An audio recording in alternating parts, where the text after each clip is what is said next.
Halo Sobat Podcast Remaja Sehat, selamat datang di episode terbaru kita. Hari ini kita akan membahas topik yang sangat penting, terutama bagi para remaja, yaitu vape, tren atau ancaman, menggali kesehatan remaja. Vape atau rokok elektrik memang sedang menjadi tren di kalangan remaja anak muda saat ini. Tapi apakah ini hanya sekedar gaya hidup atau ada resiko kesehatan yang perlu kita waspadai? Yuk kita bahas lebih lanjut dan cari tahu tentang fakta-faktanya.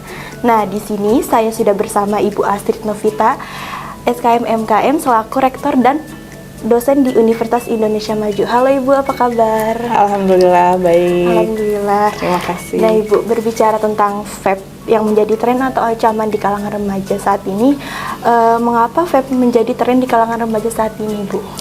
Oke, yang pertama memang dari unsur pemasaran ya. Pemasaran itu kan gencar saat ini terkait dengan vape, dan dalam beberapa redaksi pemasaran tersebut itu seringkali vape itu dikemas sebagai sesuatu yang berbeda dengan rokok gitu ya. Artinya seolah-olah vape itu dibuat menjadi sesuatu yang lebih aman dikonsumsi daripada rokok gitu. Nah, padahal kita ketahui ya bahwa banyak sekali temuan-temuan, bahkan hampir sekitar beberapa negara lah itu sudah mengeluarkan atau sudah membuat aturan keras tentang penjualan ataupun pendistribusian untuk vape itu sendiri gitu ya. Nah, jadi yang pertama adalah unsur pemasaran yang memang mengemas produk vape itu sesuatu yang trendy, anak muda gitu ya.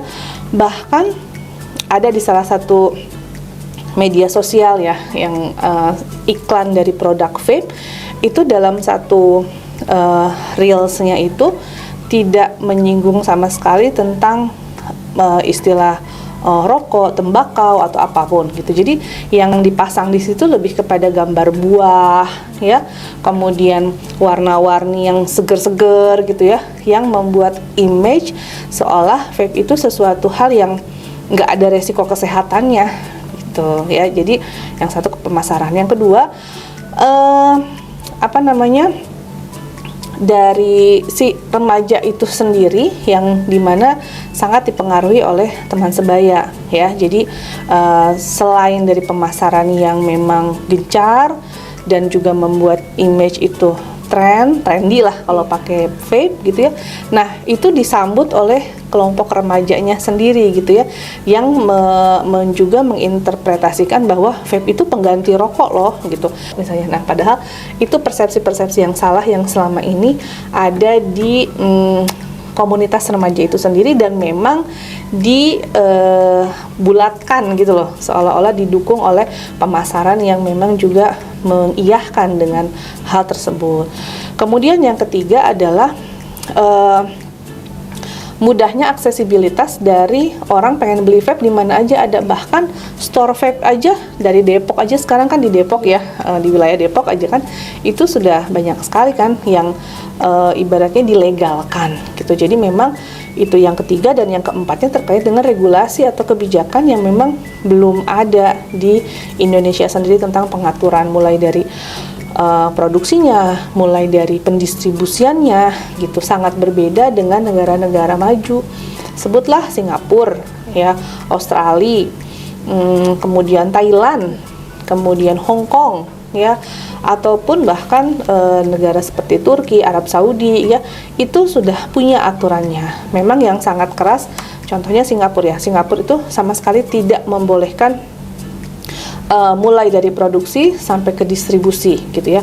Begitupun Thailand tuh bahkan turis asing saja itu dilarang untuk menggunakan, dan jika itu dapat gitu ya, maksudnya diketahui ada turis yang menggunakan, itu ada hukuman penjara gitu. Tapi kalau seperti Australia, Arab Saudi itu diperbolehkan tetapi dengan aturan yang sangat ketat gitu ya.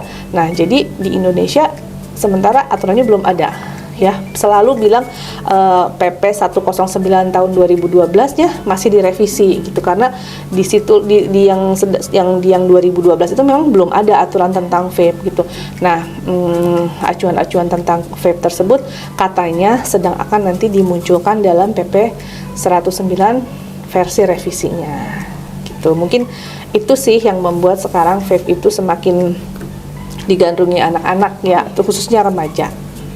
Nah iya memang benar Bu, apalagi saat ini tuh banyak di kalangan remaja kan, di manapun di tempat umum maupun sebagainya itu mereka mengkonsumsi vape karena vape sendiri itu banyak rasa-rasanya ya Bu. Nah lalu untuk selanjutnya itu apa saja sih Bu kandungan utama dalam cairan vape itu dan bagaimana pengaruhnya terhadap kesehatan? Ya, vape itu salah besar ya kalau orang bilang vape itu nggak ada nikotinnya gitu. Ada, bahkan di beberapa produk vape itu kadang ada disebutkan ya, misalnya nikotin 3% gitu ya. Nah, cuman memang kalau secara iklan tidak ya. Jadi banyak sekali di media sosial pun iklan-iklan untuk vape, mulai dari yang bentuk apa kan jenisnya banyak tuh ya. Iya. Ada mod, pod gitu ya, apalah macam-macam ya. Kemudian pen gitu ya. Nah, itu mengandung nikotin. Hanya saja bentuk nikotinnya itu berbeda dengan rokok. Kalau rokok kan dibakar, kalau vape itu dia dirubah bentuknya menjadi liquid gitu, dan diberikan perasa ya, aroma-aroma gitu. Jadi terkesan aman nih, padahal tidak. Liquid sendiri yang terkandung dalam si vape-nya itu mengandung gliserin juga, dan si gliserinnya tersebut juga sangat berbahaya untuk paru-paru, bisa mengakibatkan iritasi paru-paru dan lain sebagainya. Untuk nikotin sendiri ya kita tahu lah, itu pasti akan mengakibatkan gangguan jantung ya, kemudian gangguan pernafasan sendiri dan dingin. Ada istilahnya itu adalah dikenal dengan EVALI ya. EVALI itu cigarette or vaping product use associated lung injury. Jadi beberapa gangguan-gangguan penyakit paru yang diakibatkan oleh vaping, vape dan juga sigaret gitu ya, rokok lah seperti itu. Tadi nikotin, gliserin ya. Kemudian juga ada yang istilahnya propylene glycol ya, itu juga ya sejenis bahan kimia lah yang menciptakan uap ketika vape-nya digunakan, dan itu juga berbahaya untuk paru-paru gitu. Baik Bu, untuk bagaimana sih Bu dampak jangka pendek maupun jangka panjang terhadap penggunaan vape pada kesehatan remaja sendiri itu bagaimana Bu? Ya, kalau jangka pendek tadi ya yang pasti iritasi paru-paru. Bahkan ada kasus waktu itu saya lupa di negara mana, seorang remaja mengkonsumsi vape dalam jangka waktu lama dan dia akhirnya mengalami gangguan pernapasan dan koma dalam waktu yang lama gitu ya. Nah itu tadi, orang tidak menyadari bahwa bahayanya sebetulnya sama aja sama rokok.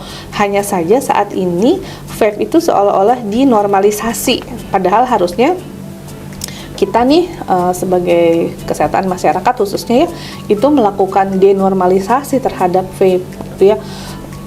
Sekarang bahkan saya sering lihat bukan hanya laki-laki yang mengkonsumsi vape.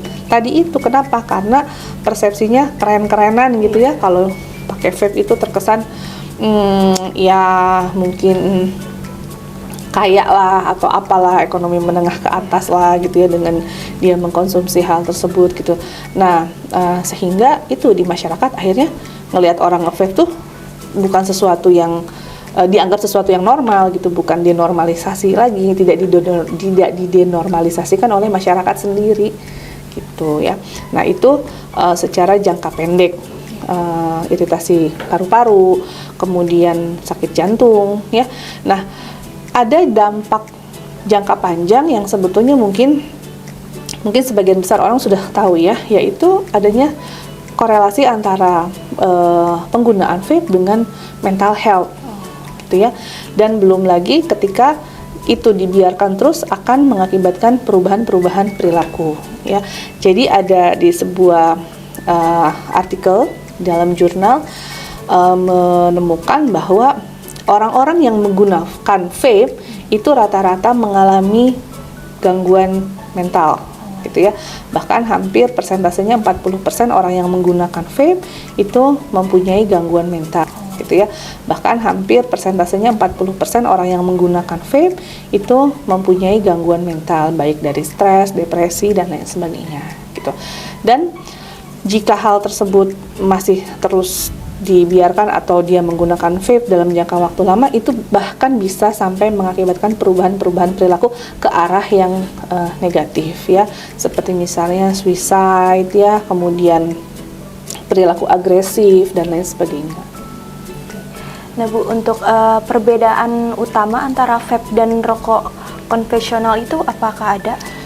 Ya itu tadi di cara kerjanya ya. Jadi kalau rokok dibakar kan sehingga ada asapnya tar gitu kan. Tapi kalau vape dia dianggap lebih smooth ya dengan menggunakan liquid, padahal sama liquidnya itu dibakar sehingga tadi ya si GP-nya tadi mengeluarkan aroma gitu. Jadi kan nggak kayak lagi menghisap nikotin, padahal sama kandungannya ada nikotin juga gitu. Jadi di cara kerja sih lebih spesifik perbedaannya di cara kerjanya saja, sehingga memang itu yang akhirnya menimbulkan tadi itu persepsi yang seolah-olah tidak sedang menghisap nikotin, padahal dalam vape pun ada kandungan nikotinnya.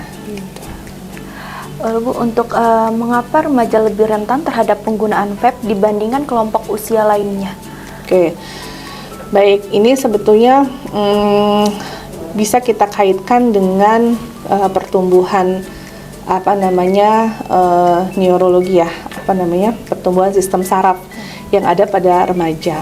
Jadi pada saat remaja itu mulai kurang lebih usia 11 tahun itu ada pembentukan yang namanya limbik ya, atau disebutnya amigdala, bagian yang memang terkait dengan emosi atau afektif. Nah, pada remaja itu si komponen yang terkait emosinya ini lebih muncul, lebih tumbuh atau lebih berkembang lebih dulu gitu. Makanya kenapa remaja itu cenderung mengutamakan emosi, mood swing, berubah moodnya, terus lebih misalnya amigdala itu juga terkait dengan bagaimana dia mengembangkan kepuasan ya. Dia terkait juga dengan hormon dopamin gitu, hormon dimana membuat diri senang ya. Nah pada saat itu sehingga si remaja itu pada usia kurang lebih dari usia 10 tahun sampai dengan kurang lebih 13-14, dia akan lebih cenderung mengutamakan emosionalnya karena tadi pertumbuhannya tuh lebih utama yang afektif dulu. Nah, sambil ini bertumbuh ya, proses yang namanya korteks prefrontal atau kurang lebih di belakang dahi ya, itu dia tumbuh. Nah, korteks prefrontal ini terkait dengan kognitifnya, di mana dia bisa berpikir secara sistematis, bagaimana dia mengambil keputusan secara logis ya, bagaimana dia bisa problem solving. Nah, ini mulai tumbuh nih, tapi dia baru selesai tumbuh itu di usia 20 tahun gitu. Jadi ibaratnya sempurna menutup proses pertumbuhannya tuh di usia 20 tahunan, bahkan ada yang terlambat bisa lebih dari 20 tahunan. Sehingga tadi kaitannya dengan itu, kenapa sih remaja lebih cenderung untuk bukan cuma nge-vape ya, tapi melakukan perilaku-perilaku yang beresiko pun itu memang lebih rentan gitu tadi, karena sistem kognitifnya belum terbentuk dengan baik, sehingga ketika mengambil keputusan lebih mengutamakan emosi gitu ya, tidak diutamakan ini ada dampaknya nggak ya buat masa depan saya, ini secara logikanya benar nggak ya. Nah, sampai yang komponen dalam kognitif itu salah satunya adalah membuat keputusan yang benar. Nah, itu belum sempurna perkembangannya, sehingga memang remaja itu akan mulai dia berpikir, bisa diajak diskusi, bisa membuat keputusan yang baik, tahu mana yang baik mana yang tidak gitu ya. Itu rata-rata di atas usia 14-15 tahun. Ada juga penelitian tentang theory of mind, kalau nggak salah penelitiannya Gabriel 2019 ya, itu menyatakan bahwa di usia remaja awal khususnya ya, itu memang akan lebih tumbuh banyak empati tadi kan, pertumbuhan afektif afektifnya itu kan, perasaan kan, akan lebih banyak muncul empati. Nah, empati inilah yang akhirnya jika tidak diatur dalam koridor yang benar, empati ini yang akhirnya membuat mereka si remaja ini kalau ditawarin peer groupnya, ayo dong ngerokok biar keren, ayo dong ikutan ngerokok biar kita bisa jadi teman ya. Akhirnya itu jadi permisif gitu loh, dengan empati yang terlalu tinggi karena memang secara pertumbuhan afektifnya dia afektifnya itu lebih dominan, sehingga si remaja itu akan lebih rentan untuk permisif, oh iya deh ikut deh gitu. Nah, terus kontrol dirinya belum muncul tadi ya, di usia di atas usia 11 tahun hal tersebut baru mulai tumbuh gitu. Jadi selain dari lingkungan, dari dalam dirinya pun terkait pertumbuhan fisiologis untuk sistem sarafnya, afektif dan kognitifnya seperti itu, sehingga kenapa remaja itu dianggap lebih rentan untuk berperilaku yang negatif. Kalau di atas usia 20 tahun dia sudah sempurna perkembangan korteksnya tadi, sehingga sudah bisa rasional. Apa saja sih Bu resiko kesehatan yang mungkin tidak disadari oleh para pengguna vape, terutama itu bagi para remaja kan Ibu, yang mereka itu tidak tahu sama sekali tentang risiko kesehatan yang mungkin terjadi? Ya, mungkin yang tadi itu ya, kesehatan mental ya. Iya. Jadi tanpa disadari vape itu sebetulnya selain tadi menumbuhkan ketergantungan dari unsur nikotinnya tadi, bisa tanpa disadari mereka sebetulnya bisa juga sampai ada mental illness gitu ya, terjadi perubahan afektifnya, perubahan emosionalnya, dan akhirnya tadi menuju ke arah perubahan perilaku menjadi lebih agresif gitu. Itu sih, karena memang kalau terkait dengan misalnya infeksi paru-paru atau saluran pernafasan ya, ataupun jantung, saya rasa sih hampir sebagian besar dari mereka mungkin tahu ya.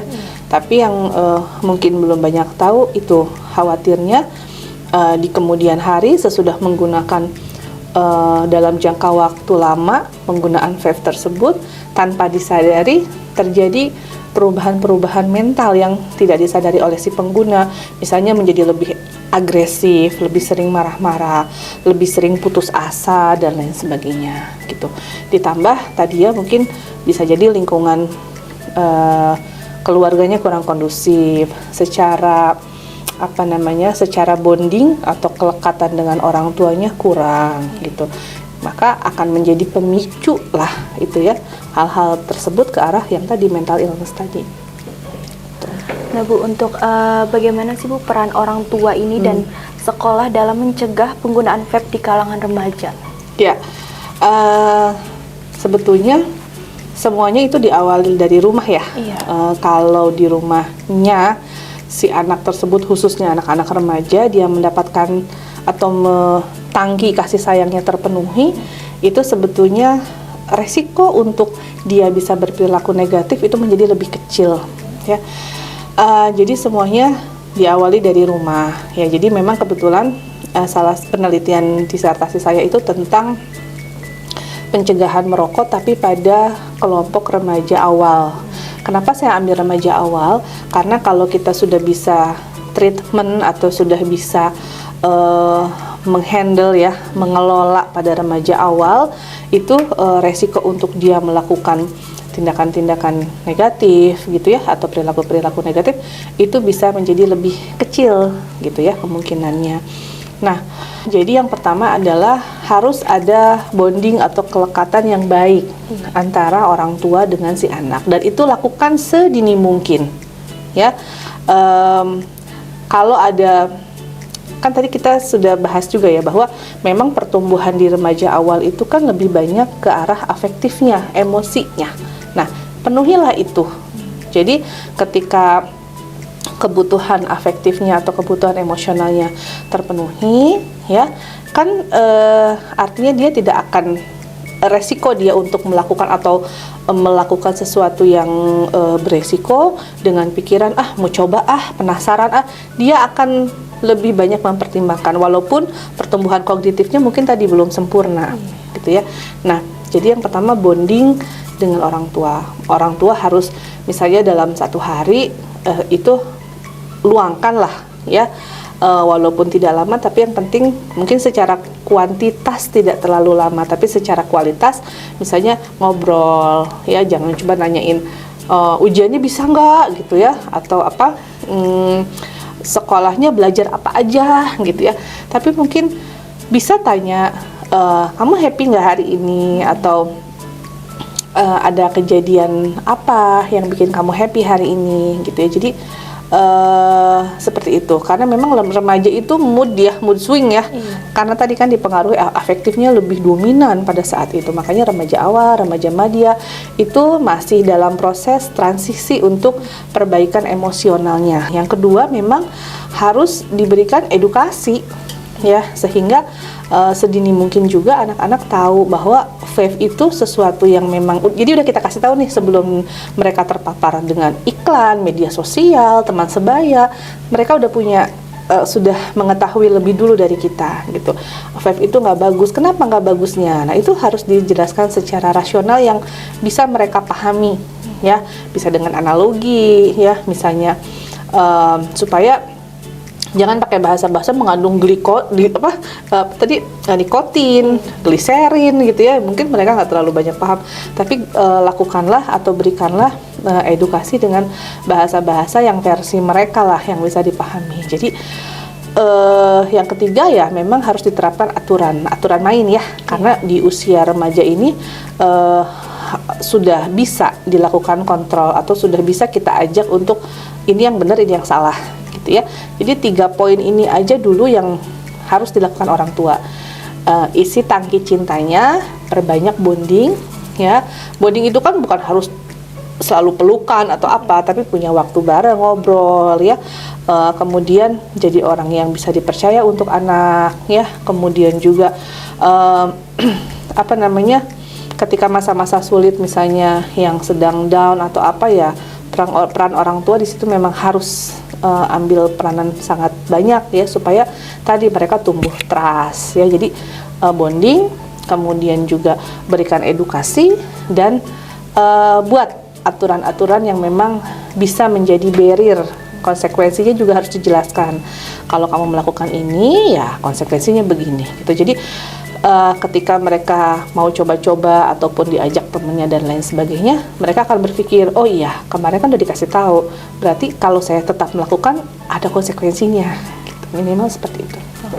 Berarti memang peran orang tua ini sangat penting ya, dan menjadi yang utama ya. Betul, jadi baru itu di sekolah gitu ya. Jadi peran orang tua sebetulnya yang paling penting, baru di sekolah ya. Di sekolah juga kita kan bisa sambil memonitor ya, misalnya temannya yang seperti apa sih teman-teman mereka gitu ya. Atau kalau saya sesekali memang minta izin ya, boleh nggak Bunda lihat chatnya gitu, dan ada yang dikasih, ada juga yang enggak, oh enggak kalau yang ini gitu ya. Tapi bukan pengen kepo sih, lebih kepada kita memastikan anak kita masih aman dengan teman-teman yang benar gitu ya. Terus kita juga bisa kenalan sama orang tua dari teman-temannya gitu, supaya nanti bisa saling berkabar nih, atau bisa saling info-info kalau khawatirnya ada apa kan tahu gitu.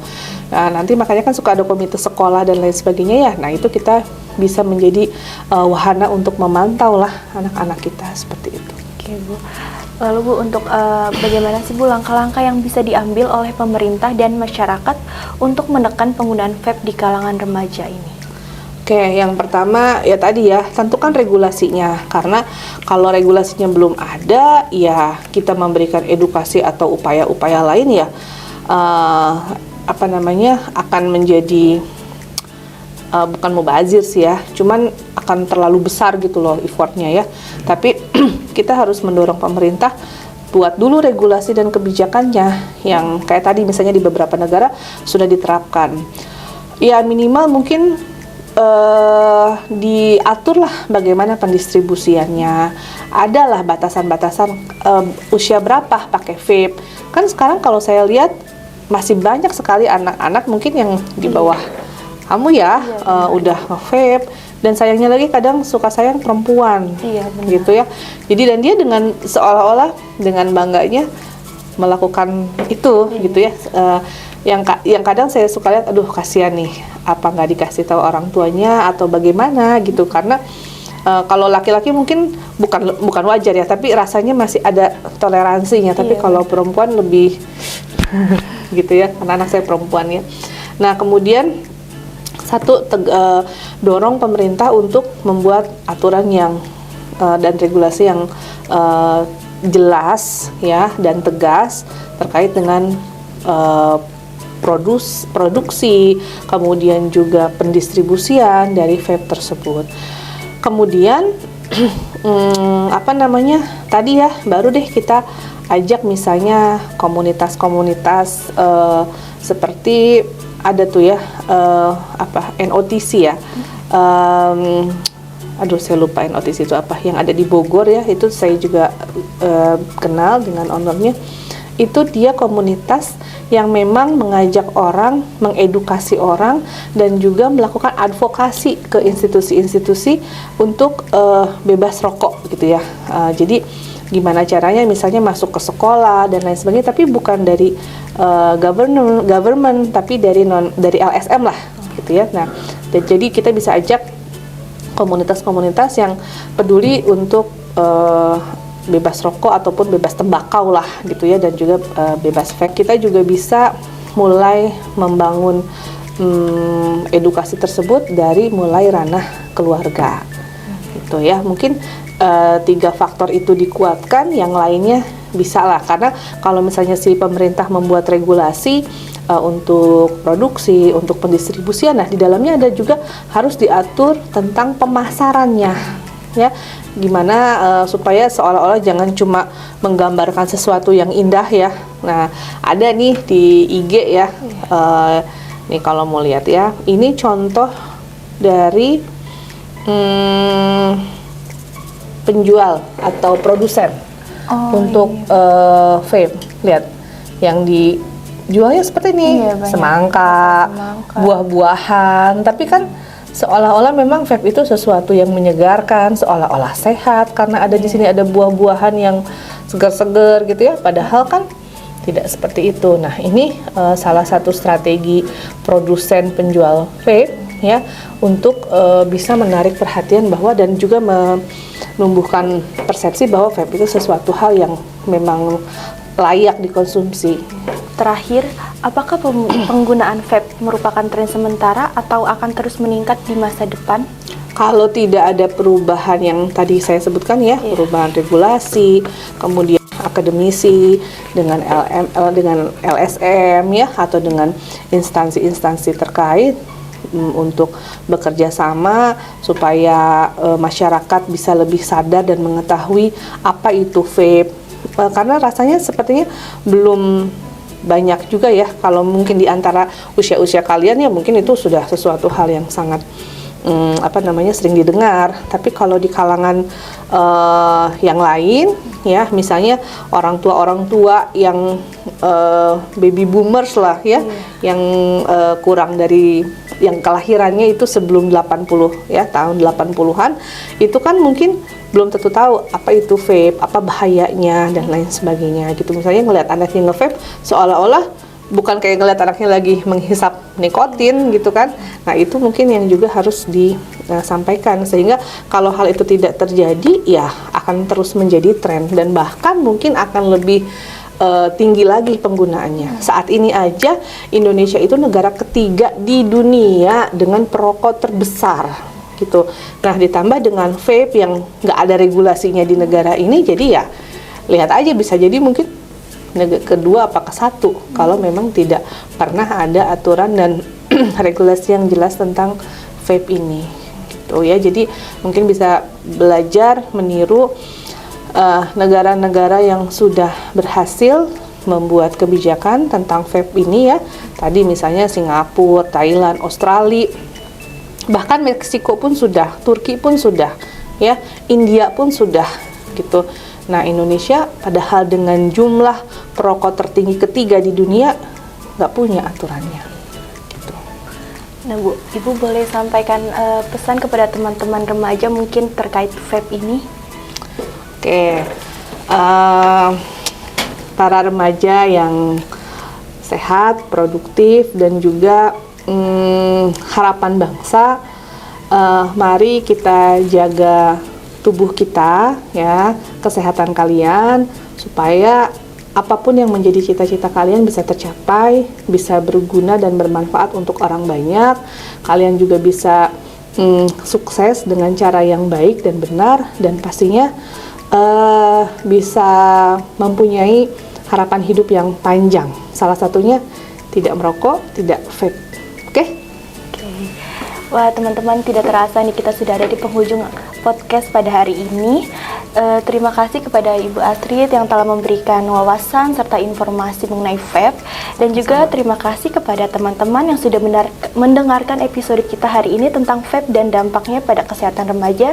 Semoga informasi yang kita bahas bisa memberikan wawasan baru dan menjadi pertimbangan untuk membuat keputusan yang lebih bijak. Jangan lupa untuk tetap jaga kesehatan dan selalu waspada dengan tren yang berkembang. Sampai jumpa di episode selanjutnya. Tetap sehat dan semangat. Dah. Salam sehat. Terima kasih.